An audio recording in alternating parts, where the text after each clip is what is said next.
And welcome to the show, everybody. Thanks for joining us. The county executive is our guest, Anthony Picente Jr., and we're going to be talking about a variety of things, including the budget. We'll find out where he is at with that budget, and there's other things to talk about as well. But before we do any of that, we're going to say welcome. Good to see you. Good to be here. I saw you this past Sunday at historic Old St. John's. Quite the anniversary, huh? Yeah, 200 years. Yeah. I mean, we've gone through several anniversaries of some of our churches over the last few years, but none at 200. And really, St. John's has the oldest church.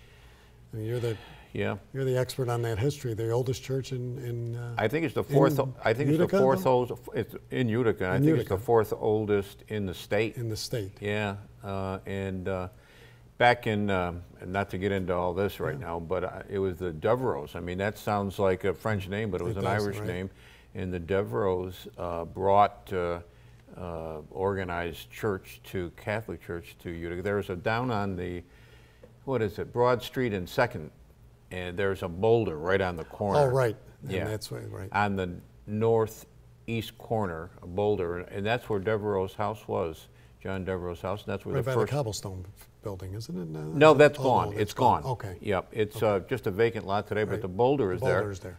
And also, that's where the first mass in Utica was, and then the Devereaux were very instrumental in getting the money to build the church for St. John's. It's a beautiful church too. It is. And it went through a great renovation a few years ago, and a really spectacular ceremony. And I was touched by, not touched, but it just hit me that when I looked around that church and I saw the Vietnamese, when I saw the Spanish, when I saw the Germans, when I saw the Irish, the Italians. It really does emanate the overall history of the city as a whole and the region as a whole. Yeah. In terms of all the nationalities and ethnic groups that were there. I'm sure you didn't oversleep today.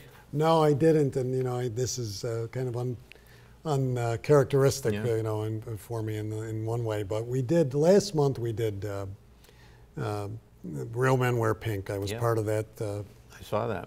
Part of that activity for breast cancer awareness, and we did a variety of events at the county for it. Being in the public health business as we are, it's important to get the message out whenever we can. So we did that last month. As we were heading into November, my wife Eleanor said, "You really should do, No Shave November for men's health."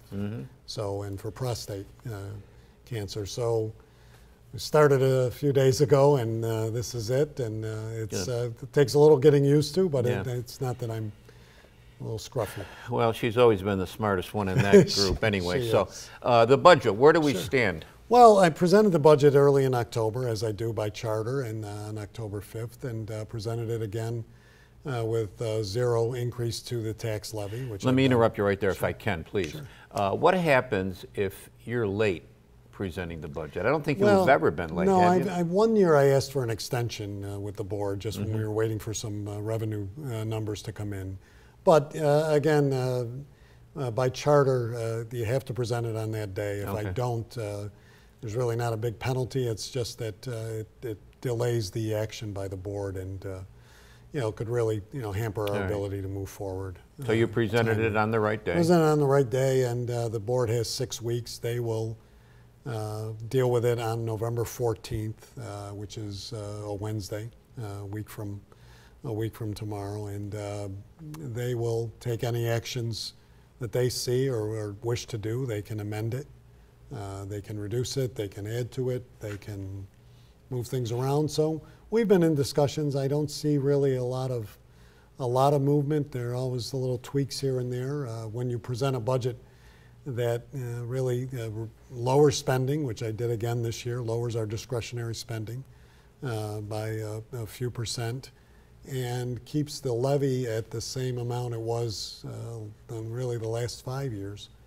It's hard to toy with that, but the board has their job to do. They go through hearings. They've been doing hearings the last couple weeks, and we participated obviously with them along with my department heads, and they go through with a fine-tooth comb, if you will, to look and ask questions, and we'll see where it goes. But I'm very confident that it'll be passed on that day, and we'll move forward. If you were looking at a pie chart here, the biggest slice of that budget pie would be? It's always human services. The human services makes up the largest part of our budget, from social services, public health, mental health, youth, senior services.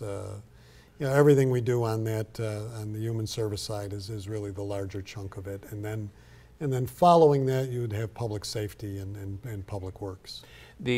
How much of the human services part of the budget is fixed beyond the county's control? Well, pretty much all of it. A great deal of it. When you look at the Medicaid numbers and the amount of money we have to pay for Medicaid, that's $55 million right out the door without batting an eye or without any say or one way or another. When you get into other programs like the education of handicapped children, another multi-million-dollar line item, those again are done without any input or any discretion. When we get into the services themselves, it's usually a 75-25 split.